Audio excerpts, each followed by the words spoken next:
Hey everybody, Debo here. Just wanted to bring a little update on the Arachyr set. I was actually able to get it to 55, finished it with a little bit of minutes left. I think I pretty much pushed the limitations of the build, other than having really high level gems and fishing even more. Just wanted to bring a quick update to how I did it and what I changed from the last video, so we'll just go ahead and get into it. I'm running, of course, the mostly pieces are ancient. I think the only piece I don't got ancient is the shoulders. But as you can see on the helmet, and for vitality, you also have the crit percent chance.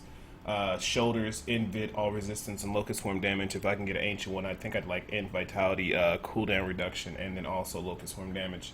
The gloves are actually pretty much on point. Int vitality, crit percent, and critical damage. Don't really need attack speed in this build. Int vitality, locust swarm damage, pretty straightforward. Got the strong arm bracers, ancient, poison, int, vit, crit. And then, of course, the Eye of Elich, which is pretty nice. But Hellfire Amulet, I think, also would have been okay. But looking at it right now, I have Pierce the Veil, Gruesome Feast, Confidence Ritual. The only thing I can kind of see that I would run on a Hellfire Amulet is Bad Medicine to lessen the damage of all enemies by 25%. And then at that point, I probably would drop the legendary gem, Molten Wildebeest Gizzard, and probably run something that does more damage, maybe Bane of the Powerful. But for now, Eye of Elich gets everything done because, it reduces damage from the ranged and critical percent chance, critical damage in socket. Of course, the Belt of Transcendence, int vitality, life percent in armor. Focus and restraint, int critical percent, critical damage in socket on both. Wormwood, I'd like to get one that's about 4,200, a little bit higher. The damage roll pretty low on this, but I can't find another one yet on PTR. Hopefully I do. And then, of course, Arachyr Stride. This actually worked out pretty good. And Vitality Armor. I would prefer all resist, but regenerate life is okay. Combos in with the Molten Wildebeest Gizzard. I put a reduced cooldown or a diamond inside the helmet to help with the cooldown of the Hex. Or you know what? You also can go in critical percent chance, critical damage, and cooldown reduction. But like I said, survivability is pretty key because sometimes you just want to run ahead and tag all the enemies. For the legendary gems, we got a level 51 Molten Wildebeest Gizzard, which will make it so that we get an absorption shield and a lot of life regen back. We also have a gem of toxicity, poison scaling dot that will trigger every time we put out damage, poison damage, and they'll make it so the enemies take 10% increased damage. And then of course, Bane of the Trap because it's just good, 30% increased damage to enemies that are close to us or under the impairing effects. We got that rank 51. I'm pretty sure these gems are anywhere between 60 to 70. Pushing past 55 wouldn't have been so silly, or not silly. It would be a lot easier. As you can see, 1.8 million damage, 14.3k toughness, and of course, when the frog is out, we have 23 million toughness. The crit percent chance is 48%, for 48% critical damage. We also got 43% increased poison damage, and locust swarm damage is increased by 25%. Our Kanai cube options are pretty straightforward. We are utilizing Furnace for the increased damage versus elites and guardians, Quizzicoatl for the increased damage from the locust swarm and haunt, and then of course Convention of Elements for the damage boost. And then passives would be, I would recommend movement speed into intelligence. You would go critical percent chance into critical damage first. You would go armor and a life percent, and then of course you want resource cost reduction into area damage. Alright, so that's pretty much it for the skill build. Let's go ahead and switch over to the actual run.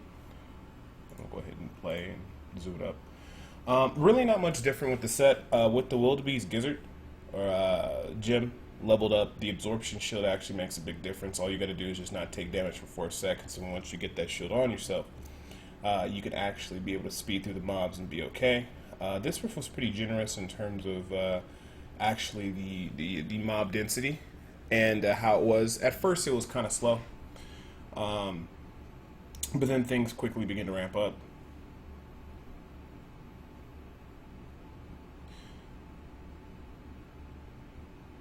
And not too much going on here. Just setting up the first monster. What I actually started to do... Oh, actually, did I reset that one? I think I did I? Uh-oh, I started at the wrong point. Give me 1 second, guys. I gotta speed it up a little bit. There we go. Okay, I think this is the clear. Yeah, okay, this is the clear. Alright, so the other one I reset because I got a bad dungeon, and like I said, that's an example of fishing. But we started this one out. Things seem to be pretty good, keeping the Spider Queen on the setup mobs. And then just, I start I start racing ahead because with that wildebeest gizzard, I get that shield, so I start running ahead, tagging additional mobs, trying to get as many as I can before then and after that, usually when I run out of mobs to keep tagging, I run back and I'll finish off the monsters. But this is just so I can start getting into the other rooms, start putting that damage on all the targets that I need to, just so that they start, dying. I don't want to just sit in one spot and just focus on one group of mobs, especially with the wild wildebeest or the gizzard with the shield. You have the ability to run ahead and start targeting everything. So when I definitely saw that happen, I was like, okay, and I start seeing here, okay, there's no more mobs, so I'm just going to come back and return and finish off everything in here.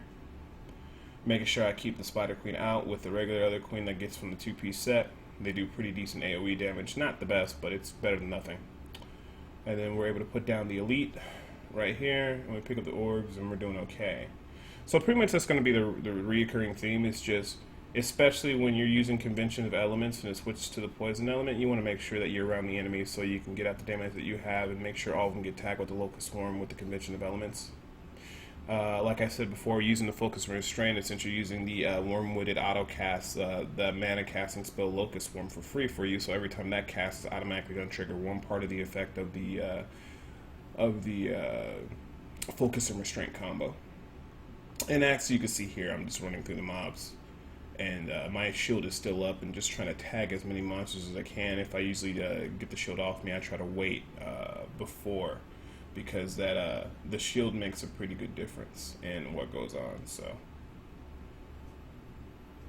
just tagging the mobs. I think I spirit walk through the door, at least I hope I do. Yeah, I do, I think. Yeah, and I start, you see how I just keep moving through the mobs and staying in close and getting the Band Trap trigger and also the passive trigger of the new Witch Doctor ability, the confidence or concentration ritual or something like that, or the one where it makes it so if you're within a certain amount of distance, if you're within 20 yards of the monster, they take you do 25% more damage. So as you can see, that's just pretty much what's going on. Nothing too much different out of the normal of the build, but like I said, adding that gizzard, the legendary gem, made a big difference because the shielding gave me a lot more survivability.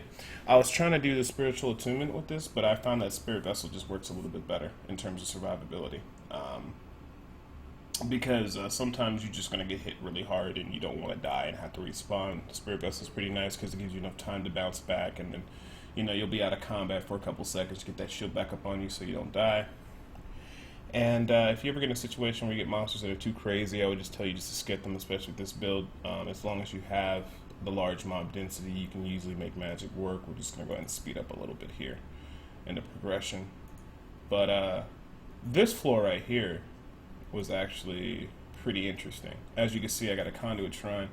So this is the part when fishing kind of comes into play. And, I'm just going around and everything's starting to die. Get that meter, get like a little bit of an advantage. But the funny thing is, if you're actually on the PTR right now, the progress meter is actually glitched out, and what it is you're still doing the necessary and killing the necessary monsters to spawn the Rift Guardian, but it's misshowing the gauge and it's not properly showing correctly. However,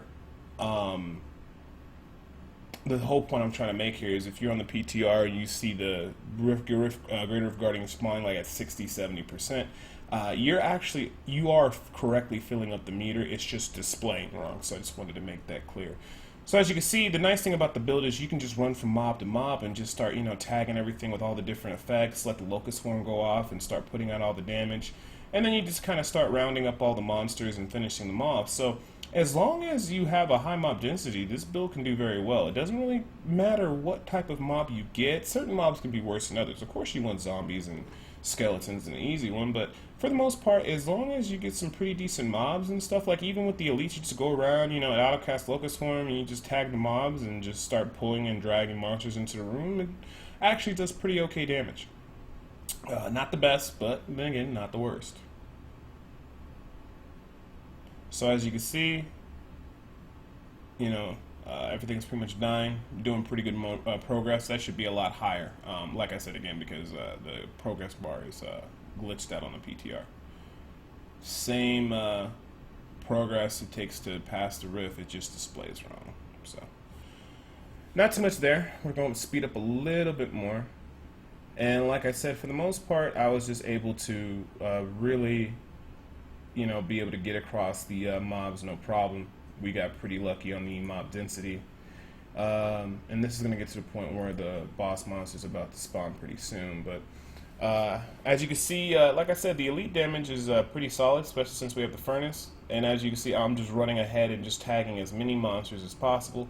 One thing Blizzard could do that make this set pretty legit is that they were able to make the Grim Reaper, when it mimics your skills, if it could apply the Arachyr damage to the Mimic's damage, I think that would be really good, especially since Mimics can make up to 15 Spider Queens.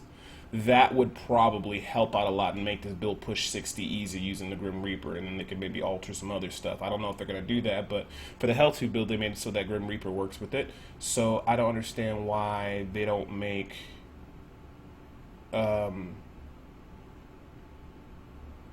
the Grim Reaper work with the Arachyr set. I guess that's what I'm just trying to say. So like I said, elite damage is not the greatest, but it's okay. Between all the different effects, the elites take their damage, and especially when Convention of Elements comes up, you see the damage start really popping off. But I think it would need to be a little bit higher as you progress higher up. Unless you got one of those lucky rifts where you had a higher mob density, this insanely high mob density, and maybe not too many elites. And we're progressing towards the end here. The boss should be spawning relatively soon. We'll just go ahead and skip ahead a little bit.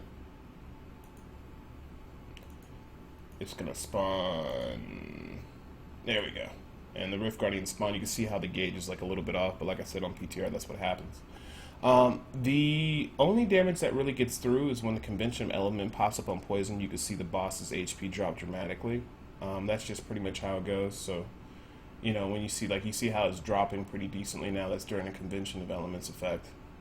And if the boss does spawn trash, it's really easy to deal with it because the Locust Swarm just does so much damage and the spiders with the AoE. But, I mean, this went okay. A little bit longer than what I wanted. So, basically, you just don't want a boss that has, trash mobs and stuff like that. But then again, you don't want a boss that charges you either. But, it is what it is. So this is pretty much just going to be a straightforward, just grind down and kill the Rift Guardian. Like I said, 55 is not too bad.